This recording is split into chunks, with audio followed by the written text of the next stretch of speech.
Mike Lindsley back with you. It's an ML Sports Take brought to you by our great friends at Stanley Law Offices, Rosie's Corner, and Jam and Beats. It is 10-10 at halftime.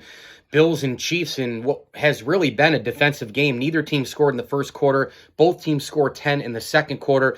Just a beautiful flair throw out to Gabe Davis. Hey, Steve Spagnuolo, a defensive coordinator of the Chiefs. You want to keep blitzing Josh Allen? That's the result right there. Keep blitzing him. If you're a Bills fan, that's what you want to see. Allen's going to carve him apart. The Bills had a lot of blunders in this game, man. I mean, they really have. I mean, you think about the horrendous play call. They were driving it right down to start the game. I don't know why Ken Dorsey called. I know McKenzie screwed it up, and he screwed up the whole first half. I mean, he had multiple drops. He fumbled that option attempt.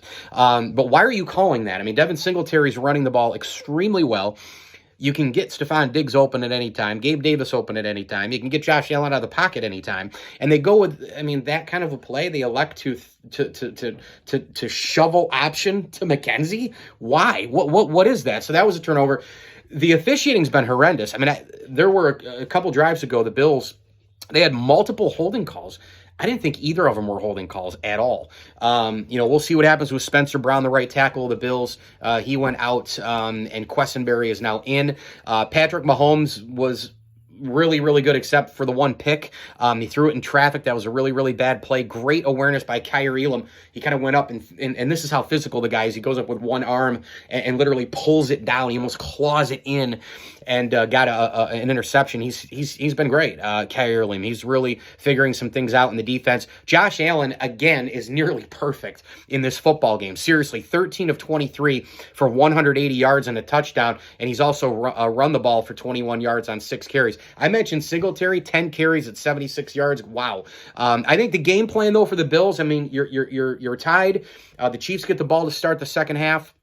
I think the game plan is really the same. I think you've got to get, McKenzie out of the game, keep Shakir in there, read the blitzes if you're Allen, and just share the wealth, get it to Diggs and Davis, and then let everything else open it up. Let Motor Singletary run when he needs to, and let the defense run with that big front four. No blitzing there. The Bills kind of play back a little bit. Taron Johnson's had a rough first half. He's been getting burned and beat in a lot of spots, but he's got to take over. Matt Milano was a beast in the first half, was really everywhere.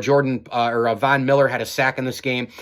So let's see what happens here in the second half. But that is going to be the game plan moving forward, whether it's Gregory Rousseau and A.J. Epinesa on the ends or Von Miller and Rousseau, and then Ed Oliver and company in the middle. Shaq Lawson and Jordan Phillips have both played great in this game. So I think the game plan is the same for Buffalo on both offense and on defense. Mike Lindsley with you here. It's a halftime report. Bills 10, Chiefs 10. Like this video, subscribe to my channel, and as I always tell you, enjoy the games.